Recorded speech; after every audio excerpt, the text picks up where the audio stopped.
ఇప్పుడు మహిళలు రావట్లేదు అంటే ఫస్ట్ ఆఫ్ ఆల్ వాళ్ళకి మనం అవగాహన కల్పించాలండి. అంటే గవర్నమెంట్ ప్రొఫెషనల్స్ గానివ్వండి, లేకుంటే మాలాగా ఇప్పుడు ఎవరైతే సోషల్ సర్వీస్ చేస్తున్నారో వాళ్ళు ఫస్ట్ అవగాహన కల్పించాలి. ఇట్లా మదర్స్‌కి.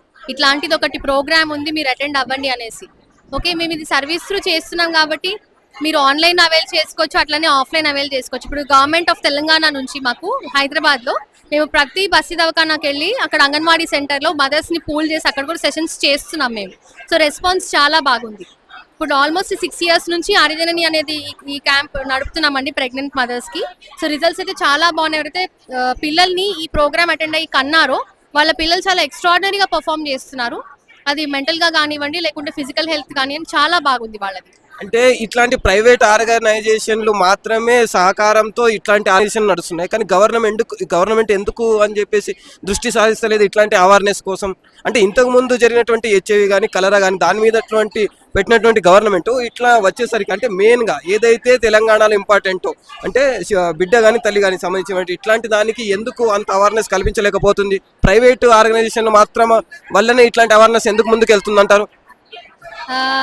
అది నేను గవర్నమెంట్ మీద కమెంట్ చేయకూడదండి. యాక్చువల్‌గా అయితే వాళ్ళు ఓన్లీ పోషణ మీదనే వాళ్ళు కాన్సంట్రేట్ చేస్తున్నారు. అంటే తల్లికి, బిడ్డకు పౌష్టికాహారం ఇయ్యడం మీద మాత్రమే కాన్సంట్రేట్ చేస్తున్నారు. కానీ దాంతో పాటు బిడ్డ అండ్ తల్లి యొక్క మానసిక ఎదుగుదల మీద కూడా వాళ్ళు ఫోకస్ పెడితే చాలా బాగుంటుంది.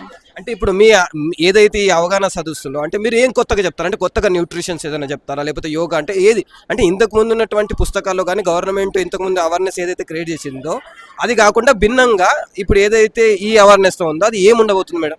ఇప్పుడు డాక్టర్స్ కానివ్వండి, గవర్నమెంట్ కానివ్వండి జనరల్‌గా చెప్పేదేంటి, మంచి ఆహారం తీసుకోవాలమ్మా, మీరు వ్యాయామం చేయాలి, ఇంట్లో పనులన్నీ చేసుకోండి అని చెప్తారు. కానీ దీనికి భిన్నంగా ఆర్యజనని ఏం చెప్తోంది అంటే ఇది కాకుండా మీరు మీ బిడ్డతోని ఎట్లా మంచి ఒక దృఢమైన సంబంధాన్ని ఏర్పరచుకుంటారు, మీ బిడ్డకు మీరు పాజిటివ్ ఎఫర్మేషన్స్ ద్వారా మంచి దారిలో ఎట్లా నడిపించవచ్చు గర్భంలో ఉన్నప్పుడే అనేది మనం నేర్పిస్తాం. అండ్ మీ స్ట్రెస్ గురించి మనం మాట్లాడతాం. ఒత్తిడి ఎందుకు తీసుకోకూడదు, ఒత్తిడి తీసుకోవడం వలన మనకి ఇప్పుడు చూసుకుంటే కనుక ఆటిజం, ఏడిహెచ్డి చాలా ఎక్కువైపోయినాయి మన తెలంగాణలో అండ్ ఇండియాలో.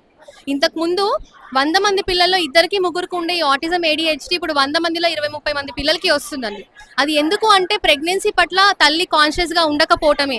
ఇప్పుడు ఈ రోజుల్లో మనం చూసుకుంటే ఫోకస్ మొత్తం గ్యాడ్జెట్స్ మీద, ఫోన్లు, టీవీలు లేకపోతే ఇతర వాటి మీద వెళ్ళిపోతుంది. అదే మీరు మన పూర్వకాలంలో చూసుకుంటే ఎవరైనా తల్లి గర్భంతో ఉంది అంటే ఆమెను ఒక ఆహ్లాదమైన ప్రదేశంలో పెట్టి ఆమెకు అన్ని మంచి పుస్తకాలు చదవడము, మంచి విషయాలు చెప్పడం మాత్రమే చేసేవాళ్ళు. కానీ ఇప్పుడు అది లేదు.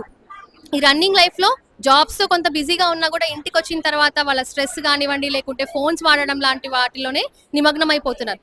కొంత సమయం, ఒక అరగంట కనీసం రోజులో తీసి వాళ్ళ బిడ్డతో మాట్లాడితే, మంచి మాటలు బిడ్డకి చెప్తే, మంచి పుస్తకాలు కనుక చదివితే వాళ్ళ బిడ్డలు ఈ దేశానికి, ఈ సంఘానికి మార్గదర్శకులు అవుతారనేది మేము చెప్తున్నాం. అనేది ప్రూవ్ అయింది కూడా. అదే మేడం, దేవుని తర్వాత దేవుడిలాగా కొలిచేటటువంటి డాక్టర్లు. సో కొంతమంది డాక్టర్లు మాత్రమే ముందుకొచ్చి అవేర్నెస్లో పాల్గొంటున్నారు. అంటే సేవా దృక్పథంతో కొంతమంది డాక్టర్లు మాత్రమే ముందుకొచ్చి ఈ అవేర్నెస్ ఉంది, బ్లడ్ క్యాంప్ ఉందో, ఇప్పుడు గర్భిణీ శీల గురించి ఇట్లాంటి కొంతమంది డాక్టర్లు మాత్రమే రావడం జరుగుతుంది. మిగతా డాక్టర్లు ఎందుకు రావట్లేదు అంటున్నారు? అంటే ఏమైండొచ్చు? అంటే ఏ డాక్టర్కైనా ఇది చేయకూడదు అని అయితే ఉండదండి. కానీ వాళ్ళ సమయము, ఒకవేళ వాళ్ళు చాలా బిజీగా ఉండి సమయం ఇవ్వలేకపోతున్నారేమో కానీ ఇది ప్రతి ఒక్క మనిషిని కదిలించే విషయం. ఇప్పుడు నేను యాజ్ అ ఉమెన్ నాకు ఎక్కువ కనెక్టివిటీ ఉందని నేను అనలేను. ఇప్పుడు మీరు కూడా దీన్ని చూసి చెల్లించారు, ఇంత మంచి ప్రోగ్రామ్ మన నెక్స్ట్ రాబోయే తరాలకు ఉపయోగపడుతుందని. కానీ సమయాభావం వల్ల వాళ్ళు రాలేకపోవచ్చు, కానీ చేయకూడదు అని అయితే ఎవరికి ఉండదండి. మేము ఎక్కడికి వెళ్ళినా, ఏ డిస్ట్రిక్ట్ వెళ్ళినా, ఎక్కడికి వెళ్ళినా అక్కడ ఉండే డాక్టర్స్ కానివ్వండి, హెల్త్ కేర్ ప్రొఫెషనల్స్ కానివ్వండి చాలా బాగా మాకు ఈ ప్రోగ్రామ్కి సపోర్ట్ చేస్తున్నారండి.